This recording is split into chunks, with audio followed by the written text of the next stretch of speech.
जब मैं 18 साल का ही हो चुका था, तभी मैंने काम करना शुरू कर दिया था। क्योंकि मेरे पेरेंट्स के पास बहुत ज़्यादा पैसे नहीं थे, तो मैं स्कूल के बाद की अपनी पढ़ाई कंटिन्यू नहीं कर सकता था और ना ही मैं पढ़ने में इतना ज़्यादा अच्छा था कि मैं स्कॉलरशिप लेके आगे की पढ़ाई कर सकूं। तो मैंने घर की देखभाल करने वाला एक जॉब लिया, जिसमें मेरा काम ये था कि जब घर के ओनर्स घर से बाहर जाएं या वो घर में कुछ दिनों के लिए ना रहें, तो मैं घर का ध्यान रखूं।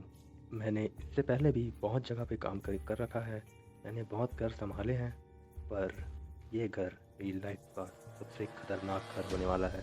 मैंने कभी नहीं सोचा था कि सिर्फ एक घर को संभालने में मेरे लिए ये मेरी लाइफ का सबसे हॉन्टेड इवेंट हो जाएगा। हर बार की तरह मुझे एक नए घर की देखभाल करने के लिए वहाँ बुलाया गया। मैं इस जगह पर पहले कभी नहीं गया था, ना ही इस लोकेलिटी में, क्योंकि वो काफ़ी हाई एंड रिच लोकेलिटी थी। मुझे वहाँ बहुत अर्जेंटली बुलाया गया था, क्योंकि ये कॉल मुझे सुबह आया था। तो मुझे कहा गया था उसी शाम मुझे वहाँ आना है और अगले 2 दिनों के लिए उस घर को संभालना है। मुझे ये काफ़ी ऑड लगा, क्योंकि ये रिक्वेस्ट अक्सर 2-3 दिन पहले या हफ्ते भर पहले किए जाते हैं, पर ये बहुत अर्जेंटली किया गया था। पर क्योंकि मुझे पैसों की रिक्वायरमेंट थी, तो मैं चला गया। जैसे ही मैं उस शाम उस घर के सामने पहुंचा, उस घर के ओनर अपनी गाड़ी के पास खड़े थे और मुझे ये थोड़ा ऑड लगा, क्योंकि अक्सर ओनर घर के अंदर वेट करते रहते हैं ताकि मैं आऊं और वो वहां से जा सकें। पर ये फैमिली पूरी बाहर आ चुकी थी मेरे पहुंचने से पहले। पर मैंने इस चीज़ को नेगलेक्ट किया और ओनर से घर के फ्रंट डोर की चाबी ली और उन्हें सिर्फ जाते हुए देखा। उन्होंने मुझे कोई भी जॉब नहीं बताई कि मुझे घर का ध्यान कैसे रखना है। उन्होंने सिर्फ कहा घर का ध्यान रखना, उसके अलावा मुझे कोई भी इंस्ट्रक्शन नहीं दी गई। जब मुझे कोई भी इंस्ट्रक्शन नहीं दी गई तो मैं खुश हो गया था, क्योंकि मुझे और भी कोई जॉब नहीं करनी थी, जैसे पौधों का ध्यान रखना, कूड़े बाहर फेंकना। तो आई वॉज़ हैप्पी कि मेरे पास काफ़ी फ्री टाइम होगा, सिर्फ मुझे घर ही में रहना है और उसका ध्यान रखना है। तो मैं डायरेक्टली अंदर चला गया और डोर लॉक कर लिया, या कहूँ डोर ऑटोमेटिकली लॉक हो गया, क्योंकि वो एक ऑटोमेटिक लॉक था। जैसा कि मैंने कहा, शाम हो चुकी थी और मुझे भूख लग रही थी, तो मैंने रास्ते में आते हुए पास के मॉल से खाने का कुछ सामान ले लिया था। मैं सीधा किचन में गया, नूडल्स निकाले, उन्हें बनाए और वापस लिविंग रूम में आ गया। मैं लिविंग रूम के काउच पर बैठा, टीवी ऑन किया और अपना मील एंजॉय करने लगा। मैं ये काफ़ी पॉश घर था, ना कि सिर्फ बाहर से, अंदर से भी। नूडल्स ख़त्म करने के बाद मुझे काफ़ी नींद आने लगी थी, तो मैंने टीवी बंद किया और मुझे काउच इतना पसंद आ गया कि मैं वहीं सो गया, क्योंकि वो बहुत सॉफ्ट था। अगले दिन मेरी नींद खुलती है और थोड़ी देर बाद मैं डिसाइड करता हूँ इस घर को एक्सप्लोर करना, क्योंकि मैंने ऐसा घर लाइफ में पहली बार देखा था। ये एक बहुत पॉश घर था। मैं पूरे घर में घूम रहा था और मैंने देखा कि सारे डोर्स लॉक्ड हैं। ऑब्वियसली कोई मेरे लिए दरवाजे खुले तो नहीं छोड़ेगा, सिवाय कुछ दरवाज़ों के, bathroom, laundry and a few other. इसके बाद मैं पीछे वाले दरवाजे पे गया और पीछे एक गार्डन दिखा मुझे, जो कि बहुत प्यारा था। पर मैंने सोचा पहले मैं ऊपर वाला फ्लोर भी देख लेता हूँ। तो सीढ़ियों से ऊपर जाने के बाद ही मुझे एक काफ़ी छोटा सा ही एरिया दिखा। मुझे ये थोड़ा ऑड लगा, क्योंकि नीचे बहुत सारे कमरे थे, पर ऊपर सिर्फ मुझे 4-5 दरवाजे ही दिख रहे थे। तो मेरी क्यूरियोसिटी और भी बढ़ गई, क्योंकि मुझे जानना था कि इतने बड़े घर के फर्स्ट फ्लोर में सिर्फ 4-5 दरवाजे ही क्यों हैं, क्योंकि 4-5 दरवाज़ों का साफ मतलब है कि यहाँ पर सिर्फ 4 या 5 कमरे ही होंगे। तो इसके बाद मैं गार्डन में पहुँचा और मैंने घर की तरफ देखा, तो मैंने देखा कि वहाँ एक बहुत बड़ी बालकनी है। और तब मुझे समझ में आया कि वहाँ इतने कम कमरे ही क्यों थे, क्योंकि most of the area balcony ने घेर रखा था। गार्डन को एक्सप्लोर करने के बाद मुझे भूख लग रही थी, तो मैं चला गया सीधा पास के मॉल में। मॉल से मैंने काफ़ी सारे स्नैक्स उठाए और मैं वो खाते खाते वापस आ गया। और इसी तरह दोपहर हो गई। नर्स ने कहा था वो दूसरे दिन सुबह वापस आ जाएंगे, जिसका मतलब था मुझे सिर्फ आज भर इस घर को संभालना है। और इसके बाद मेरा बाहर जाने का बिल्कुल भी मन नहीं था, तो मैं दोबारा ही मॉल चला गया। वहाँ से मैंने दोबारा नूडल्स उठाए और वापस घर आ गया। मैंने शाम तक टीवी देखकर ही टाइम बिताया और शाम होते ही मुझे दोबारा से नींद लगने लगी। तो मैं वापस किचन में गया, नूडल्स बनाए, वापस काउच पे आकर बैठ गया, टीवी चालू किया और अपना मील एंजॉय कर रहा था। मैं अपने नूडल्स ख़त्म करने के बाद टीवी को बंद करना ज़रूरी नहीं समझा और मैं काउच पर सीधा सो ही गया। कुछ 8 ही बजे होंगे और मैं सो चुका था। पर इसके 2 घंटे ही बाद कुछ ऐसा हुआ जिसकी वजह से मेरी नींद टूट गई। मुझे लॉक्स बंद होने की आवाज़ आने लगी पूरे घर से। जैसे ही 2-3 लॉक्स बंद हुए, मेरी नींद खुल चुकी थी, क्योंकि मुझे हल्की सी भी आवाज़ पे उठ जाने की आदत है। जैसे ही मैं उठा, मैंने सुना कि घर के सारे लॉक्स एक-एक करके बंद होते जा रहे हैं। मुझे ये पहले समझ में नहीं आया, पर सारे लॉक्स बंद होने के बाद एक आवाज़ आई जो कि सिक्योरिटी सिस्टम की थी कि सारे लॉक्स बंद हो चुके हैं और मुझे कुछ भी टूटने की आवाज़ नहीं आई थी। तो मैं थोड़ा-सा रिलैक्स हुआ कि शायद कोई घुसने की कोशिश कर रहा हो, तो सारे लॉक्स बंद हो चुके हैं। पर इसके बाद कुछ ऐसा होता है जिससे मेरे रोंगटे खड़े हो गए। अचानक से घर के बेसमेंट का दरवाज़ा खुलता है और मैं बहुत ज़्यादा डर जाता हूँ क्योंकि ये एक ऑटोमेटिक घर था। तो मुझे लगा शायद ये कोई फॉल्ट हो सकता है जिसकी वजह से दरवाज़ा अपने आप खुल गया। तो मैं उस बेसमेंट की तरफ गया और मैं वही कह सकता था कि वो एक बेसमेंट है क्योंकि वहाँ से सीढ़ियाँ नीचे जा रही थी।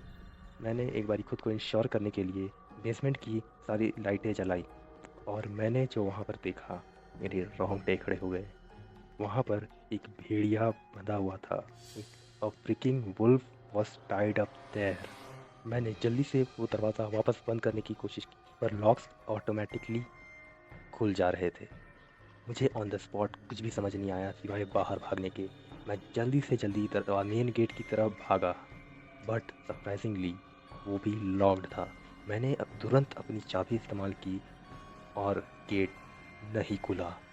और तब मुझे समझ में आया कि इसका मतलब क्या था कि सारे डोर्स लॉक हो चुके हैं। वो डोर किसी को बाहर से अंदर आने के लिए लॉक नहीं हुए थे, मुझे बाहर जाने से रोकने के लिए लॉक हुए थे। I was at the age of crime. मैं पूरी तरीके से पैनिक कर रहा था और दरवाजे को ज़ोर ज़ोर से पीट रहा था। पर इसका कोई फ़ायदा नहीं था क्योंकि वो दरवाजे बहुत ज़्यादा थिक थे, इतने थिक कि उन्हें तोड़ा नहीं जा सकता था नॉर्मल तरीक़ों से। और मेरा अगला मूव था जल्दी से जल्दी एक विंडो ढूंढ के वहाँ से भागने का। पर पूरा घर ढूंढने के बाद मैंने ये रियलाइज़ किया कि उस घर में जितने भी एरियाज़ मेरे लिए एक्सेसिबल थे वहाँ कोई भी विंडो नहीं थी। मैं तुरंत किचन की तरफ भागा और मैंने सारे ड्रॉर्स चेक करना शुरू किए। मुझे वहाँ प्लेट्स दिखी, स्पून्स दिखे, पर जो चीज़ मैं ढूंढ रहा था, नाइफ्स, मुझे वो कहीं नहीं मिले। यहाँ तक कि फोर्क्स तक को वहाँ से हटा दिया गया था और मुझे ये सारा गेम समझ में आ चुका था जो कि मेरे साथ खेला जा रहा था। मैं वहाँ ट्रैप था और मैं किसी का खाना बनने वाला था। मैंने जैसे ही ये सब रियलाइज़ किया, मैंने ऑन द स्पॉट ये सोचा कि मैं उस दरवाजे को सारी भारी चीज़ों से बंद कर दूंगा। पर उसी स्पॉट पे उस वुल्फ की चेन खुल गई और मुझे उन चेन्स के गिरने की आवाज़ आई और मैं एक बारी फिर पैनिक करने लगा। इस पैनिक की कंडीशन में मेरे पास छुपने के अलावा कोई ऑप्शन नहीं था। मैंने ज़ोर से अपने मुंह पे हाथ रखा और किचन के एक कोने में जाकर मैं छुप गया।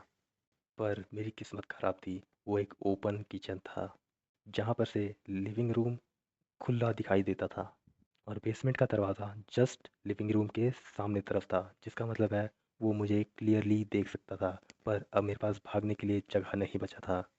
वो वुल्फ सीधा बेसमेंट से ऊपर आ जाता है और वो मुझे देख लेता है। मैं जैसे तैसे किचन से बाहर निकला, लिविंग रूम में गया और पूरे घर में इधर से उधर भागने लगा उस भेड़िए से बचने के लिए। पूरे घर का राउंड लगाने के बाद और उस पे दुनिया भर के फर्नीचर फेंकने के बाद, जिन भी चीज़ों को मैं उस पे फेंक सकता था, मैंने उस पे फेंके और तुरंत ही मैंने ऊपर के स्टेयर्स ले लिए। मैंने ऊपर के कोई भी दरवाजे चेक नहीं किए थे कि वो लॉक्ड है या नहीं, क्योंकि मैंने ये अज़्यूम ही कर लिया था कि वो लॉक ही होंगे। तो मैं वहाँ पर सिर्फ जाकर उन दरवाज़ों को पीटने लगा और खोलने की कोशिश करने लगा।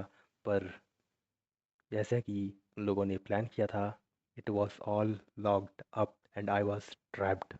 उसके बाद मैंने इधर-उधर देखना चालू कर लिया कि शायद मुझे कुछ मिल जाए और इतनी ही देर में वो वुल्फ ऊपर आना शुरू कर देता है और इतने में मेरी नज़र जाती है एक रूम के बाहर 2 फ्लावर पॉट पड़े हुए हैं। मैंने बिना सोचे एक फ्लावर पॉट उठा लिया और उस भेड़िया के ऊपर आते ही वो उस पे फेंक दिया। वो उसे जाकर लगा, पर उसे कुछ हुआ नहीं और ये देखकर मैं बहुत ज़्यादा डर चुका था और जैसे ही मैं इस चीज़ को प्रोसेस कर पाता, उसने मुझ पर जंप कर दिया। मैंने खुद को प्रोटेक्ट करने के लिए जैसे-तैसे उसकी गर्दन पकड़ ली। He was very close to me. उसके दाँत मुझ पर गड़ ही जाते अगर मैंने उसकी गर्दन ना पकड़ी होती। पर उसके पंजे खुले थे। उसने मुझे बहुत जगह से इतने पंजे मारे कि वो सारे स्कार्स मेरी बॉडी पे अभी भी हैं। My face, my arms, even my chest all were torn apart. उसके पंजे मेरी फ्लेश में डीपली घुस चुके थे पर मैंने खुद को जैसे-तैसे सँभाला और अपनी पैरों की मदद से उसे पीछे धकेल दिया। पीछे धकेलने के बाद मेरी नज़र तुरंत गई दूसरे फ्लावर पॉट पे। मैंने वो फ्लावर पॉट उठाया और जैसे ही उस भेड़िया ने मुझ पर दोबारा हमला किया, मैंने उस भेड़िए के सर पे वो दे मारा और इससे वो भेड़िया बेहोश हो चुका था। इसके बाद भी I was in total shock. मैंने जैसे-तैसे खुद को सँभाला और ऊपर के ही एक रूम के दरवाज़े को मैं तोड़ने की कोशिश करने लगा। बहुत देर और बहुत मेहनत के बाद मैं उस दरवाज़े को तोड़ पाया और वो दरवाज़ा सीधा उस बालकनी में निकलता था। मैंने बिना सोचे उस बालकनी का ग्लास तोड़ा, वहाँ से बाहर गया और उस बालकनी से नीचे कूद गया। पर उस रूम से बाहर जाने से पहले मैंने ये इंश्योर किया था कि वो भेड़िया अगर उठ भी जाए तो वो उस रूम में ना आ पाए। मैंने सारा फर्नीचर उसके सामने ही रख दिया था। मेरे नीचे कूदने के बाद मैंने दोबारा खुद को सँभाला क्योंकि मुझे बहुत ज़ोर की लगी थी क्योंकि फर्स्ट फ्लोर से मैं नीचे कूद चुका था। खुद को सँभालने के बाद मैं लड़खड़ाता हुआ रोड तक गया और वहाँ मुझे एक नेबर ने देख लिया। उसने मुझे इस हालत में देखने के बाद तुरंत पुलिस को कॉल कर दिया। पुलिस थोड़ी ही देर में मेरे पास आ चुकी थी और उन्होंने मुझे अरेस्ट किया और सीधा हॉस्पिटल ले गए क्योंकि मेरी कंडीशन बहुत ख़राब थी। टेक्निकली मैं अरेस्ट हो चुका था पर हॉस्पिटल पहुँचने के बाद उन्हें यह पता चल गया कि मैं एक विक्टिम हूँ। मैं हॉस्पिटल में कई दिन तक एडमिट रहा। मुझे बहुत सारे स्टिचेस लगे and all of them has turn into scars which I will carry my entire life. तो हॉस्पिटल में मुझ पर इन्वेस्टिगेशन किया गया, मेरी सारी बातें सुनी गई और जब मैंने उन्हें बताया कि मेरे साथ क्या-क्या हुआ है, सारे पुलिस वाले अपने फ़ोर्स के साथ उस घर पर पहुंच गए। उन्होंने उनको भी उस दरवाज़े को तोड़ने में मुश्किल हुई, पर जैसे ही वो उस दरवाज़े को तोड़ने में सक्सेसफुल हुए, उस वुल्फ ने उन पर भी अटैक कर दिया, पर उन्होंने उसे जैसे-तैसे पकड़ ही लिया। इसके बाद उन्होंने उस घर को पूरा सर्च किया, पर उनको ओनर्स के रिगार्डिंग कोई भी इन्फॉर्मेशन नहीं मिली। यहाँ तक कि नेबर्स ने भी उनका फेस प्रॉपरली कभी नहीं देखा था और उनको उनके खिलाफ एविडेंस तो मिले, पर उनके पास उन्हें आइडेंटिफाई करने का कोई रास्ता नहीं था क्योंकि और उन्हें जितनी भी इन्फॉर्मेशन मिली, जितनी भी फेस डिटेल मिले, उनके रिगार्डिंग उन्होंने काफ़ी रिसर्च किया, पर वो उन्हें कभी पकड़ नहीं पाए। आफ्टर 2 वीक्स मैं हॉस्पिटल से रिलीज़ हो चुका था और अब इस बात को 3 महीने हो चुके हैं। पर उसके बाद भी वो ज़ख्म जो उस घर ने मुझे दिया, उसके ओनर्स ने मुझे दिए, वो आज भी ताज़ा हैं, जिसकी वजह से मैं उस लोकेलिटी में कभी नहीं गया और ना ही कभी दोबारा जाऊँगा। मेरे सारे ज़ख्म भर चुके हैं, they have all turn into scars और अब इस बात को 6 महीने बीत चुके हैं। मैंने जॉब छोड़ दी, उस लोकेलिटी के आस-पास भी जाना छोड़ दिया और मैंने एक मॉल में सेल्समैन की जॉब ही कर ली, क्योंकि वो एक बहुत अच्छा ऑप्शन था।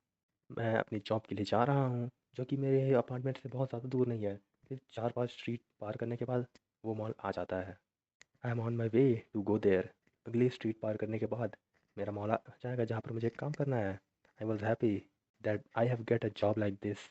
एट द टाइम जब मैंने अपनी पिछली जॉब छोड़ दी थी और मुझे पैसों की काफ़ी ज़रूरत थी, मैं अपना डे एंजॉय करते हुए वहाँ जा ही रहा था, तभी मेरे सामने एक वैन आके रुकती है और फिर